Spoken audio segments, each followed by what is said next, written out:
എന്റെ അച്ഛൻ കമ്മ്യൂണിസ്റ്റുകാരനായിരുന്നു, അമ്മ കോൺഗ്രസ് ആയിരുന്നു. ഞാൻ ഇതിന്റെ ഇടയിൽപ്പെട്ടിട്ട് രണ്ടും കെട്ടവനായി. അച്ഛനും അമ്പലത്തിൽ പോകില്ല, അമ്മയും പോകില്ല, ഞങ്ങൾ ആരും പോകാറില്ല. ഞങ്ങൾക്ക് അങ്ങനെ ഒരു ശീലമേ ഇല്ല. അങ്ങനെ ദൈവവിശ്വാസം അങ്ങനത്തെ സംഭവങ്ങളൊന്നും നമ്മളെ ബാധിച്ചതേയില്ല. പക്ഷെ ഞാൻ ആദ്യമായിട്ട് ഒരു സിനിമ ഷൂട്ട് ചെയ്യാൻ വേണ്ടി ശബരിമലയിൽ പോകേണ്ടി വന്നു. ചിന്താവിഷ്ടിയായ ശ്യാമള എന്ന് പറയുന്ന സിനിമ. അപ്പോ ഞാൻ അഭിനയിക്കുകയും ഞാൻ ഡയറക്ട് ചെയ്യുകയും ചെയ്യുന്ന സിനിമയാണല്ലോ. അപ്പൊ അതിന്റെ ഒരു ഷൂട്ടിങ്ങിന്റെ ബ്രേക്ക് ടൈമിൽ പോലീസ് ഉദ്യോഗസ്ഥന്മാർ അവരും ദീക്ഷയൊക്കെ എടുത്തിട്ട് നോമ്പൊക്കെ എടുത്തിട്ട് വന്നിരിക്കുകയാണ്. അപ്പൊ ഒരു ബ്രേക്ക് ടൈമിൽ എന്നോട് ചോദിച്ചു, തൊഴുതോ?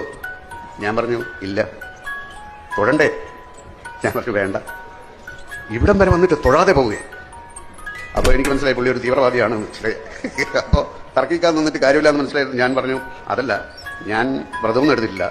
ഈ താടി കണ്ടില്ലേ, ഒട്ടിച്ച താടിയാണ്. ആ ക്യാരക്ടർ ചെയ്യാൻ വേണ്ടി ഒട്ടിച്ചു വെച്ച താടിയാണ്. അപ്പോ ഈ വ്രതമൊക്കെ എടുത്ത് വരുന്ന നിഷ്ഠയോടുകൂടി വരുന്ന ആൾക്കാരുടെ ഇടയിൽ ഞാൻ ഒന്നും ചെയ്യാതെ പോയി തൊഴുന്നത് ശരിയല്ലല്ലോ. അപ്പൊ അദ്ദേഹം പറഞ്ഞു അതൊക്കെ അയ്യപ്പൻ അറിയാം. അവിടെ പിന്നെ വേറെ തർക്കിക്കാൻ പറ്റില്ല എന്ന് മനസ്സിലായപ്പോൾ ഞാൻ പറഞ്ഞു എന്നാ തൊഴാം എന്ന് പറഞ്ഞു. അങ്ങനെ ഞാൻ തൊഴാൻ പോയി. ഇപ്പൊ വ്രതമൊക്കെ എടുത്തിട്ടുള്ള ആൾക്കാരെ ഒരു സെക്കൻഡ് പോലും തൊഴാൻ അനുവദിക്കാതെ പിടിച്ച് തള്ളിക്കൊണ്ടിരിക്കുക. ഇതൊന്നും ചെയ്യാത്ത എന്നെ ഞാനങ്ങോട്ട് മാറിയോ എത്ര നേരം വേണമെങ്കിലും തൊഴുതോളൂ എന്ന് പറയാണ്.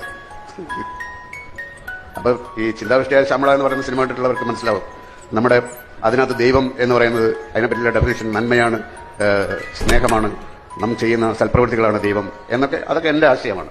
ദൈവവിശ്വാസികൾക്കും ദൈവവിശ്വാസികൾ മോശം കാര്യങ്ങൾ മാത്രം ചെയ്തിട്ട് ദൈവത്തെ തൊഴുതുകൊണ്ട് ഒന്നും കിട്ടാൻ പോകുന്നില്ല. സൽപ്രവൃത്തികൾ ചെയ്യുകയാണെങ്കിൽ അതിനേക്കാളും വലിയ ദൈവവുമില്ല.